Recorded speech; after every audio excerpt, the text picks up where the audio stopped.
You're being asked to spend $69.99 in 2025 on two Wii classics you might have already beaten, bought, and maybe even bought again in 2020.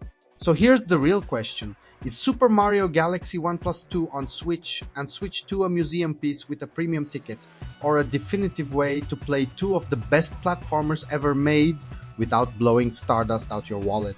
Stay with me because we're going to separate nostalgia haze from real upgrades, call out the friction points, and pick a side on the bundle tax.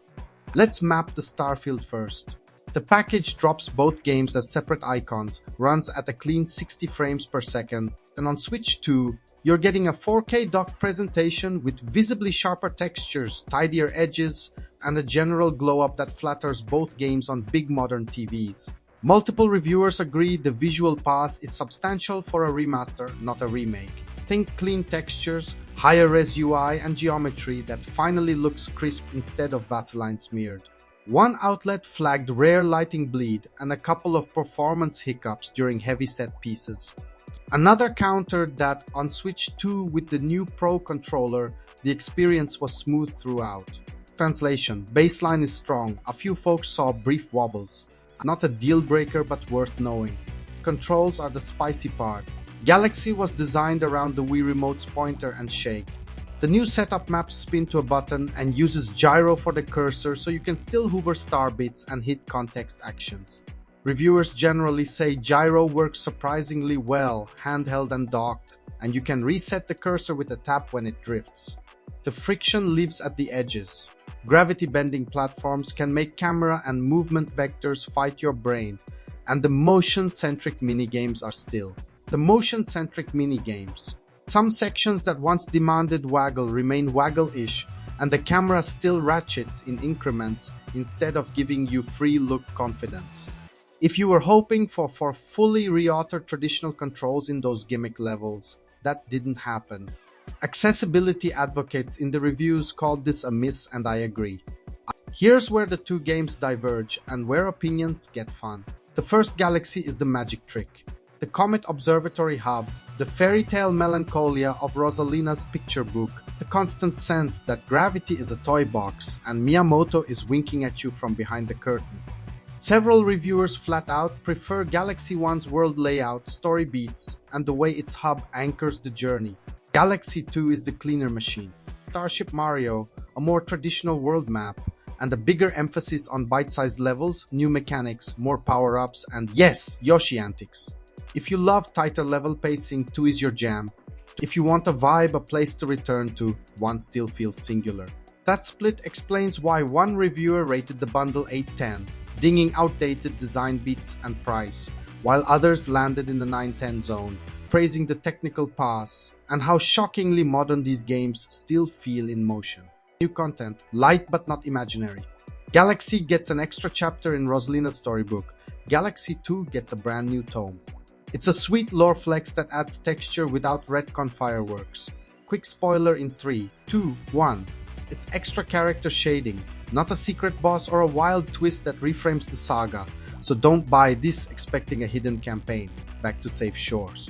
Galaxy 2 also gives you more frequent Luigi play without arcane unlock hoops, and the collection includes a simple co-op option alongside a soundtrack selector on the main menu. Sensible quality of life bits that make the package feel complete without shouting remake. A small pain point, you can't import prior Galaxy save data from the 3D All-Stars era. If you 121 starred back then, you're doing it again from scratch. Now let's talk structure and friction.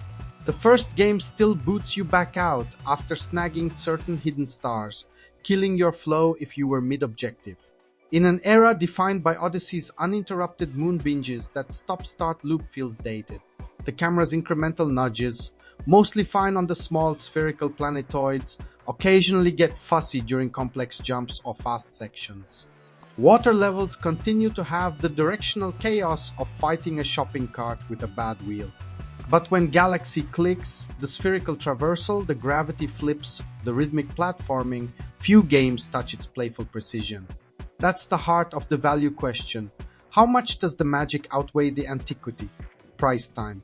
The discourse revolves around that $69.99 tag for two remasters, especially when Galaxy One already visited Switch in 2020. One outlet called the bundle needlessly expensive and at moments borderline insulting to longtime fans. Others conceded the sticker shock but framed it against the substantial technical uplift, the rarity of an official Galaxy 2 re-release, and the current availability of 3D All-Stars being basically nil. There's also the Nintendo factor. First-party pricing descends slower than a thwomp in molasses. You can buy the game separately, but the math doesn't exactly feel merciful. If budget is tight, the honest recommendation is to wait for a Black Friday blip or pick your favorite of the two and start there. So what's the veteran game read? If you've never played Galaxy, this bundle is the cleanest, most future-proof way to do it.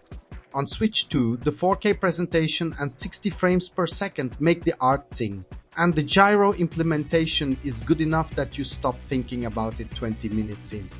If you've already beaten both and you're sensitive to price, the calculus is about how much you care about clean image quality, a few tasteful additions, and the convenience of having them native on modern hardware.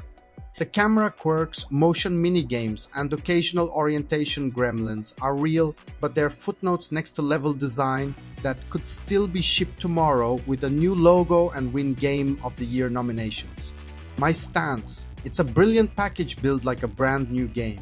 Worth it if you're fresh to the series or hungry to replay in the best possible state. A wait for discount if you're a double dipper with a full backlog. If this kind of no BS deep dive is your thing, hitch a ride with Veteran Game and hit subscribe. We'll keep calling out the craft, the corners, and the cash grabs, and we'll tell you which ones actually deserve your time. Final thought to argue over: is Galaxy One's hub and story alchemy enough to crown it the better game? Or does Galaxy 2's tighter level design and Yoshi-driven toolkit make it the real king once you strip away the sentiment?